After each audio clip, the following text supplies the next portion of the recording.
Olá, tudo bem com você? Vamos a mais um estudo da lição da Escola Sabatina. Estamos já na segunda semana da lição sobre o Evangelho de Marcos. Um dia no ministério de Jesus. Não sei quanto a você, mas para mim sempre é muito emocionante estudar sobre a vida, as obras, as palavras de Jesus, seus ensinamentos, sua conduta. É uma grande inspiração. Sem dúvida temos muito que aprender e ser inspirados, motivados com esta lição. Jesus é nosso modelo. Nós devemos sempre nos inspirar nele, nos seus ensinamentos. Antes de começarmos aqui a leitura e a análise de alguns pontos que me chamaram a atenção, quero deixar aqui um aviso, um recado. Chegou então a data da nossa viagem para a Turquia e a Grécia.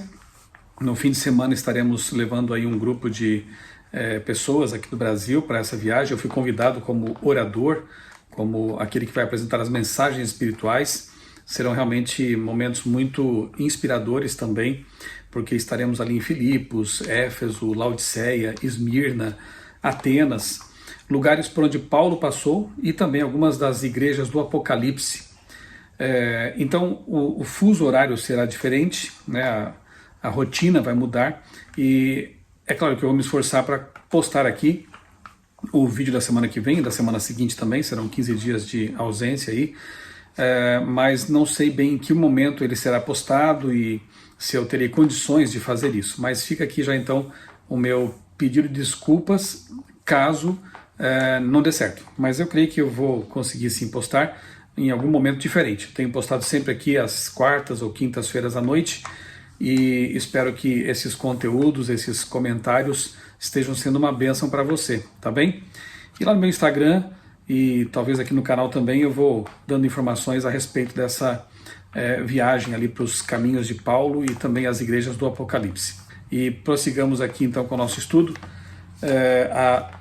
E peço também que você se inscreva no canal se não fez isso ainda, que você acione o sininho aí para receber as notificações de novos conteúdos e compartilhe esses vídeos caso você entenda que eles possam abençoar a vida de alguém. Eu sempre oro para que seja assim, né? Que esses conteúdos sejam uma bênção. Vamos então para o verso principal da lição, o verso para memorizar, Marcos 1,17, que diz assim: Jesus lhes disse, venham comigo e eu farei com que sejam pescadores de gente. É um momento muito bonito do chamado dos primeiros apóstolos, né? Os primeiros dois pares de irmãos, né? Que compuseram ali os primeiros discípulos do time de 12 que Jesus iria estabelecer, né? Na introdução a gente vê aqui, cada evangelho retrata o início do ministério de Jesus de maneira peculiar. Mateus apresenta Jesus chamando os discípulos e depois pregando o Sermão do Monte. Lucas narra a história do sermão inaugural de Jesus, pregando em um sábado na sinagoga de Nazaré. João relata o chamado de alguns dos primeiros discípulos e o casamento em Caná, onde Jesus realizou seu primeiro sinal. O Evangelho de Marcos apresenta o chamado de 4 discípulos e descreve um sábado em Cafarnaum, bem como o que aconteceu depois. Cafarnaum, local tão especial, né? Se tudo der certo também, iremos com um grupo lá para Israel e um dos locais que serão visitados, e ali eu terei o privilégio de pregar também, será Cafarnaum. São lugares que marcaram, né, porque Jesus passou por lá. E em Cafarnaum tem a sinagoga ali ainda, né, os fundamentos da sinagoga original em que Jesus esteve. Então realmente é algo muito emocionante, não porque se trata de uma idolatria de lugar ou coisa parecida, mas porque ali nós podemos rever a história, in loco, ter uma noção das distâncias, da cultura, do contexto histórico que envolveu os textos da Bíblia. Então ler a Bíblia com essas informações em mente, com essa geografia em mente, tem um sentido especial. Bem, então aqui nós vemos que os evangelhos trazem abordagens um pouco diferentes, e é assim mesmo, né? Senão não teria porque temos 4, bastaria 1, e é interessante porque cada evangelho tem um sabor diferente, né? Tem uma abordagem diferente. Então é como se fôssemos contar a mesma história com 4 narrativas, com 4 óticas, 4 autores diferenciados. Por exemplo, Mateus, ele está escrevendo ali para um público eminentemente judeu, né? Então ele fala do Messias, tenta demonstrar que Jesus é o Messias aguardado. Lucas não era judeu, Lucas era um grego, um doutor, um médico grego. É um evangelho muito detalhista, bastante interessante, que alcança uma mentalidade gentia, não judaica. João tem o propósito aquele de demonstrar que Jesus era de fato Deus aqui na Terra, ele que andou tão de perto, né, andou tão intimamente com Jesus, testifica em seu evangelho de que Jesus não era apenas um ser humano, era o Verbo encarnado, o Deus eterno, o Criador de todas as coisas. E Marcos, ele então traz aqui pra gente um evangelho bem sucinto e basicamente reproduz ali pregações do apóstolo Pedro, com quem ele andou bem perto, assim como Lucas andou bem perto de Paulo também. É uma riqueza tremenda, né? Nós temos assim um panorama mais completo da figura e dos ensinamentos de Jesus Cristo. A ênfase está nas ações, especialmente ligadas à cura de pessoas, no caso aqui do Evangelho de Marcos, né? Por isso que a ilustração aqui da abertura da lição mostra Jesus abrindo uma gaiola, né? Uma prisão. De fato, Jesus é o libertador e em seu ministério isso fica muito claro, né? Ao Jesus libertar as pessoas de seus cativeiros de pecado, de doenças e por aí vai. Domingo, siga-me. Marcos 1, 16 a 20, como eu disse, é o chamado de dois pares de irmãos, né? Pedro e seu irmão André, e Tiago e seu irmão João. Todos esses eram pescadores, né? Por isso que faz muito sentido Jesus dizer: eu vou fazer de vocês pescadores de gente, não mais pescadores de peixes. Jesus usa uma ilustração relacionada com o trabalho deles para dizer que eles seriam evangelistas. Marcos 1 não registra muitas palavras de Jesus. No entanto, Marcos 1,17 apresenta suas palavras a dois pescadores, Simão, que seria chamado de Pedro, e seu irmão André. Os dois estavam parados na margem do mar da Galileia, lançando uma rede. Esses dois homens estavam trabalhando na pescaria, mas Jesus tinha um propósito maior para a vida deles, na obra de pescar pessoas para o reino de Deus. Em Marcos 1, 19 e 20, Tiago e João estavam em um barco com o pai e os empregados, consertando as redes. Jesus queria transformá-los em pescadores de pessoas. Tiago e João eram parceiros de Pedro e André, então os pescadores que se tornam pescadores evangelistas, né? E é muito bonito ver como esses quatro, eles deixam para trás o trabalho, deixam para trás suas ocupações e passam a seguir Jesus. Aceitaram o chamado, né? Simão, André, Tiago e João ouviram o chamado de Jesus e prontamente deixaram tudo para seguir o Mestre. Por que esses homens fizeram isso? O Evangelho de João apresenta mais detalhes a respeito do quadro, lá em João 1, 29 a 42. Aparentemente, os dois irmãos eram seguidores de João Batista e ouviram a proclamação dele de que Jesus era o Cordeiro de Deus que tira o pecado do mundo, João 1, 29. E certamente aceitaram a definição de João Batista quanto a Jesus, de ser ele o Cordeiro de Deus, e por isso o seguiram tão prontamente. Então encontraram Jesus e passaram um tempo com ele perto do Rio Jordão. Consequentemente, a decisão deles de aceitar o chamado de Jesus para o ministério não foi uma brincadeira nem uma aventura, mas uma atitude muito bem pensada. O que você foi chamado a abandonar para seguir Jesus? Pense nas implicações de sua resposta, especialmente se você não conseguiu pensar em nada. Porque quando a gente aceita Jesus como Salvador e Senhor, é inevitável que alguma coisa tenhamos que deixar para trás para seguir Jesus. O que foi que Jesus pediu de você? O que ele tem pedido a você que deixe para segui-lo? Pense nisso.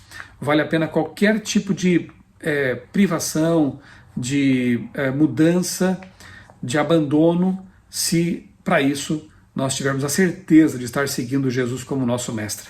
Jesus é mais precioso que tudo. Segunda-feira, um culto inesquecível. Que experiência inesquecível aconteceu na sinagoga de Cafarnaum e que verdades espirituais podemos extrair desse relato. Isso aconteceu então com pessoas lá em Cafarnaum, naquele sábado, e maravilhavam-se com a sua doutrina, porque os ensinava como alguém que tem autoridade e não como os escribas. Então nós estamos aqui analisando um sábado na vida de Jesus, e ele então está ali pregando numa sinagoga em Cafarnaum. Vão acontecer mais coisas ainda nesse dia, ok? Enquanto Jesus estava ensinando Um endemoniado, impactado pelo poder de seus ensinos, gritou: "Sei muito bem quem você é, o Santo de Deus." E então Jesus expulsou o demônio. Aparentemente, parecia algo bom, né? O demônio reconhecendo Jesus como o Santo de Deus. Mas ele estava atrapalhando, na verdade, a missão de Jesus, como o diabo sempre quis fazer. E ali ele reconhece, né, de que havia estado com Jesus, conhecia Jesus, claro, porque nós sabemos disso, o grande conflito, a expulsão de Satanás do céu, esses anjos caídos, esses demônios, conviveram um tempo com Jesus e conheciam muito bem o Criador, né? Então por isso estavam lhe dizendo, tu és o Santo de Deus. E Jesus expulsa aquele demônio para que ele não prejudique a pregação dele, porque tudo que o diabo mais quer é prejudicar o ensino da palavra de Deus. Ele usa muitas maneiras, para atrapalhar a pregação do Evangelho, porque ele sabe que o Evangelho liberta, cura, converte, restaura. Assim, nessa história existe um forte contraste entre os poderes do bem e as forças do mal. Nesse evento vemos a realidade do grande conflito.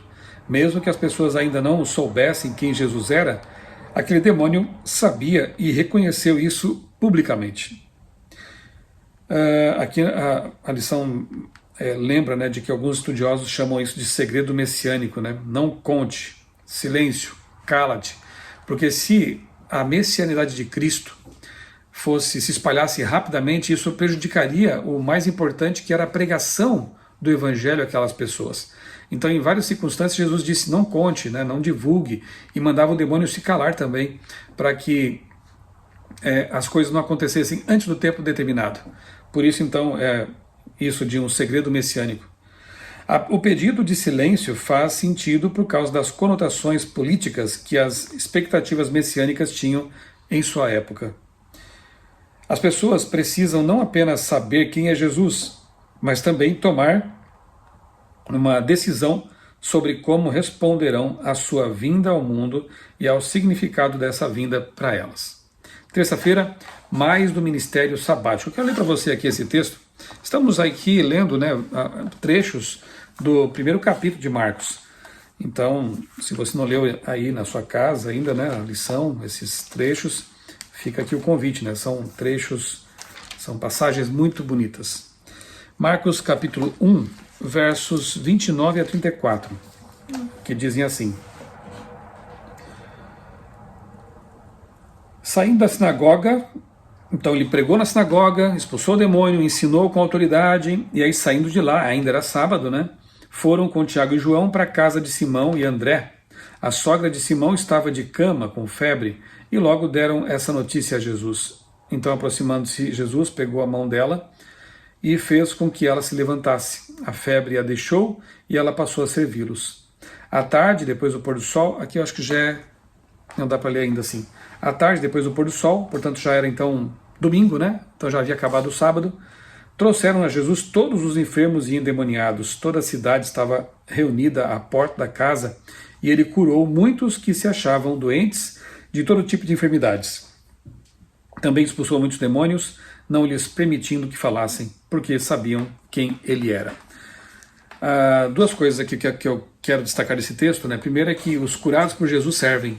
Eles estão dispostos a servir, a fazer a obra de Deus. No caso aqui da sogra de Pedro, porque sim, Pedro era casado, uma vez curada, ela se dispôs a servi-los, né? Então é assim, quando você é perdoado por Jesus, quando você é convertido, quando você é resgatado do pecado por Jesus, a inclinação natural, o desejo natural do coração é servir. Senhor, o que queres que eu faça?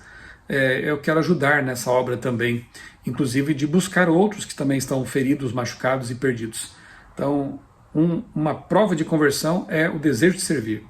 E a outra coisa é que Jesus não curou apenas no sábado. Aqui diz que após o pôr do sol, portanto já domingo, primeiro dia da semana, na verdade, porque não aparece essa palavra na Bíblia, né? O único dia na Bíblia que tem nome é o sábado, né? O Shabat. Jesus, então, passou a curar muitas pessoas também.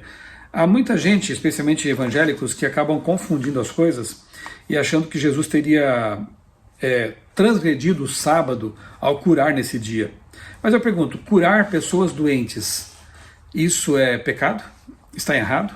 É algum tipo de trabalho remunerado, algum trabalho que o mandamento, do quarto mandamento da lei de Deus proíbe? Claro que não. Jesus mesmo disse que é lícito fazer bem aos sábados, então tudo que você puder fazer de maneira voluntária, não remunerada, para ajudar as pessoas no santo dia do Senhor, está correto de acordo com a lei. Jesus não veio quebrar o sábado. Ele mesmo disse lá em Mateus capítulo 5, né, não vim abolir, revogar, cancelar a lei nem os profetas, eu vim para cumpri-los. Jesus deu exemplo de como cumprir os mandamentos que ele mesmo concedeu lá no Monte Sinai a Moisés. Seria muito estranho que Jesus tivesse mudado alguma coisa de sua lei, uma vez que ela é sagrada, santa, justa e boa, como diz Paulo, escrita em tábuas de pedra pelo dedo de Deus. Como Jesus poderia ter dado uma lei para seu povo no Antigo Testamento e depois no Novo Testamento dizer algo como, olha, aquela lei não serviu, eu vou fazer outra agora aqui, eu vou alterar, né? Isso não tem sentido, não tem cabimento, e infelizmente muitas pessoas erram ao ensinar dessa forma. Se Jesus tivesse quebrado algum mandamento, ele se tornaria pecador, porque a Bíblia diz que pecado é transgressão da lei, e se ele fosse pecador, não poderia ser o nosso Salvador perfeito. Então Jesus nunca quebrou nenhum mandamento, ele veio retirar o peso, o fardo que os fariseus haviam colocado sobre o santo sábado. Então para os fariseus caminhar X quilômetros no sábado era pecado, para os fariseus cuspir no chão era um tipo de pecado, porque você estaria arando a terra ou regando a terra, para os fariseus curar no sábado ou se alimentar, colher algumas espigas lá para comer, seria pecado. Nada disso é pecado no sábado. Jesus, repito, veio ensinar como guardar corretamente o sábado, e ele o fez, ensinando as pessoas e retirando o fardo que haviam colocado sobre esse assunto. Mas nunca, jamais, Jesus mudou o dia de repouso. Não há nenhum texto na Bíblia de capa a capa que sustente esse tipo de absurdo, né? Bem, aqui diz que depois do culto na sinagoga, Jesus se retirou com o seu grupo de discípulos, Pedro, André, Tiago e João, ainda nesse momento eram 4, para a casa de Pedro. Evidentemente que para passar o restante do sábado desfrutando de uma refeição e comunhão entre amigos. É bem típico, né, de como nós, adventistas, guardamos o sábado, né? Passamos o sábado com amigos, visitamos doentes, dedicamos algum tempo na igreja também, ali ao culto, à escola sabatina. Esse é o espírito do sábado, um dia de alegria, um dia de liberdade, né? No entanto, a sogra de Pedro estava com febre e, naquela época, isso significava algo perigoso, a pessoa podia até morrer, né? Eles contaram a Jesus sobre a doença, então ele tomou a sogra de Pedro pela mão e ajudou a levantar-se. Ela imediatamente começou a servi-los. Aqueles que foram salvos e curados por Jesus servirão aos outros em resultado disso. Então muitos foram à casa de Pedro depois do pôr do sol para serem curados. Marcos diz que toda a cidade estava reunida à porta da casa naquela noite. Levaria algum tempo para que Jesus ajudasse todas aquelas pessoas, mas ele era um Deus, ele é um Deus de bondade e misericórdia e nunca despede vazios aqueles que vão até ele. Quarta, segredo do ministério de Jesus. Que lições importantes aprendemos com essa história? Bem, aqui nós vemos Jesus dedicando tempo para a oração. João mesmo diz, Lucas diz em Lucas 6,12, que Jesus passou certa ocasião a noite inteira orando. E aqui em Marcos a gente vê Jesus indo cedinho para um local tranquilo para orar. Esse era o segredo, que não é segredo, do ministério poderoso de Jesus. Se ele que é Deus, quando veio à Terra, teve essa necessidade de orar, quanto mais nós, criaturas frágeis, insignificantes, deveríamos nos valer desse recurso poderoso que é a oração. Não podemos passar um dia sem orar. A Bíblia diz que nós temos que, Paulo diz isso, né, que nós temos que orar sem cessar, ou seja, ter uma vida de comunhão constante com Deus, ter momentos devocionais. Você tem dedicado tempo para ler a Bíblia, para orar, para ter sua comunhão com Deus? Isso é vital. Não é possível ser cristão de verdade se nós não dedicarmos tempo todos os dias para nosso momento devocional, à noite, pela manhã, enfim, dedicarem um bom tempo para você ler a palavra de Deus, orar, conversar com Deus. Isso é muito, muito importante, é vital. E Jesus demonstra isso na vida dele, tendo dedicado tempo e muito tempo para oração e comunhão com o Pai dele. Então, ele foi a um local tranquilo para orar. Aqui é uma explicação do grego que diz assim: ele se levantou, saiu e foi. Em grego todos esses verbos estão no tempo aoristo, ou seja, indica ações concluídas. Então ele se levantou, fez isso, saiu e foi, fez isso e fez isso. Tempo concluído, ação concluída. Mas o verbo orar está no tempo imperfeito. Olha só, não foi lá e teria orado. Acabou. Não. Aqui o tempo é imperfeito, que é usado especialmente nesse texto para indicar um processo em andamento. Isto é, Jesus estava orando e continuou orando, o que indica uma vida de oração constante, como eu já falei. Os evangelhos descrevem Jesus como um homem de oração. Esse foi um dos principais segredos do poder de seu ministério. Quer ter um ministério poderoso, você também, quer ser um evangelista de sucesso, quer alcançar muitas pessoas para Jesus, ore, tenha uma vida devocional. A questão é não se prender a algum tipo de fórmula que nunca possa ser modificada. Você vê que Jesus orava à noite, orava pela manhã, tem gente que fala que é pecado orar deitado, enfim. Eu confesso a você que eu oro em várias circunstâncias, dirigindo, viajando, lavando louça, lavando carro. Todos os momentos são momentos para você conversar com Deus. É óbvio que há circunstâncias que permitem, e isso é desejável, que você se ajoelhe ali, quem sabe na beirada da sua cama, na igreja, para orar a Deus. É uma atitude de reverência, de respeito, de consideração, de humildade. Mas Jonas orou na barriga de um peixe, Salomão orou em pé na dedicação do templo, Jesus orou em pé também em vários momentos. Então, não crie assim um ritual que vá engessar sua vida devocional. Que nós tenhamos muitos e muitos momentos de oração em muitas e muitas circunstâncias. Que a nossa vida seja uma vida de oração, de fato. E quinta-feira você pode guardar um segredo, Marcos 1, 40 a 45, o que essa história nos ensina sobre Jesus e seu relacionamento com as pessoas marginalizadas da sociedade. Aquele texto em que Jesus, deixa eu ler aqui para você, 40 a 45, um leproso se aproximou de Jesus e lhe pediu de joelhos: se o Senhor quiser, pode me purificar. Jesus, profundamente compadecido, estendeu a mão, tocou nele e disse: quero, fique limpo. No mesmo instante, a lepra desapareceu dele e ele ficou limpo. Pessoas que tocavam outras pessoas que tinham algum tipo de doença contagiosa, uma doença de pele, nem sempre era só lepra, né? Eram tidas depois como impuras se tocasse nelas. Jesus, ele espanta a impureza. É impossível que ele seja tornado impuro. E sem contar que assim que ele tocou naquele homem, ele foi purificado, ele foi curado. Então Jesus tocou no homem limpo, por ele mesmo. E advertiu severamente, logo o despediu e lhe disse: olha, não conte nada a ninguém. Olha o segredo messiânico aí, né? Mas vá, apresente-se ao sacerdote e ofereça pela sua purificação o sacrifício que Moisés ordenou para servir de testemunho ao povo. Mas, tendo ele saído, começou a proclamar muitas coisas e divulgar a notícia, a ponto de Jesus não poder mais entrar publicamente em nenhuma cidade. Por isso, permanecia fora em lugares desertos e de toda parte vinham ao encontro dele. Por isso que ele pediu, né? Mas o leproso não aguentou, né? Contou para as pessoas. Bem, Jesus teve compaixão daquele homem e tocou nele e disse: quero sim, fique limpo. Em casos normais, essa ação teria contaminado Jesus até o pôr do sol, quando ele deveria se banhar para tornar-se ritualmente puro. Contudo, Marcos deixa claro que a ação de Jesus de tocar o doente purificou o homem de sua lepra. Assim, Jesus não ficou contaminado ao tocar o leproso. Jesus enviou o homem a um sacerdote com a instrução de oferecer o sacrifício que Moisés havia ordenado para tais casos. Jesus defendia e apoiava o que Moisés havia ensinado. Óbvio, Jesus, o Espírito Santo, na verdade, inspirou a Bíblia, né?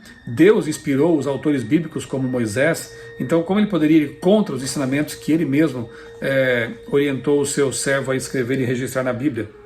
Esse entendimento é o oposto da posição dos líderes religiosos que distorciam a intenção original dos ensinos dados por intermédio de Moisés. Isso explica porque Jesus mandou que o homem mantivesse silêncio sobre o ocorrido. Se ele contasse sobre sua cura, isso poderia prejudicar a decisão do sacerdote, levando a se opor a Jesus. Mas o leproso curado parece não ter entendido isso e, desobedecendo ao mandamento de Jesus, espalhou a notícia por toda parte, tornando impossível que ele, Jesus, entrasse publicamente nas cidades para desenvolver o seu ministério. Enfim, aqui nesse primeiro capítulo de Marcos nós vemos realmente um Deus de amor, um Deus interessado na salvação das pessoas, um Deus que não fazia acepção de pessoas, lidava com ricos, com pobres, com marginalizados, da mesma forma, porque são todos seres humanos. E nós devemos imitar Jesus em nosso trato para com as pessoas, em nossa motivação para o evangelismo e em nossos momentos devocionais, em nossa comunhão com Deus, assim como Jesus também tinha. Sejamos imitadores de Jesus. Vamos orar? Amado Deus, bondoso Pai, muito obrigado, Senhor, por mais essa lição, por esse banquete espiritual que nós temos ao ler a Tua Palavra. Ajuda-nos a ser como Jesus, a imitar o exemplo dele, a sua postura, a sua atitude, as suas atitudes, que sejamos pequenos cristos aqui na terra, representando o caráter de Deus diante das pessoas. Nós oramos agradecidos em nome do Senhor Jesus. Amém. Um abraço para você, Deus abençoe grandemente a sua vida e também a sua família.